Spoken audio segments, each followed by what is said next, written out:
দুনিয়াতে যত অদ্ভুত অদ্ভুত প্রশ্ন সব আপনি মুসা আলাইহিস সালামের মাথা থেকে পাবেন। বিভিন্ন বিষয়ে আল্লাহরে প্রশ্ন করতেন। সাইয়েদনা মুসা আলাইহিস সালাম আল্লাহরে বললেন, আল্লাহ আপনি আমার এমন একটা জিকির শিখাইয়া দেন যে জিকিরটার শব্দ আপনি আর আমি ছাড়া কেউ জানবে না।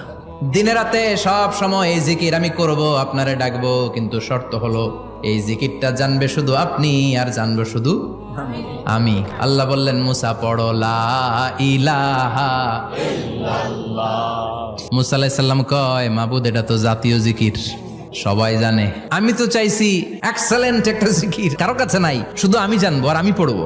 আল্লাহ বললেন, মুসা এই লা ইলাহাকে যদি এক পাল্লায় রেখে দাও, তাম বিশ্ব, 7 আকাশ 7 জমিনটারে তুলে যদি তুমি আরেক পাল্লায় রেখে দাও, লা রাজাহাত কাফাতু লা ইলাহা ইল্লাল্লাহ, মুহূর্তের মধ্যে লা ইলাহার পাল্লা ভারী হয়ে যাবে।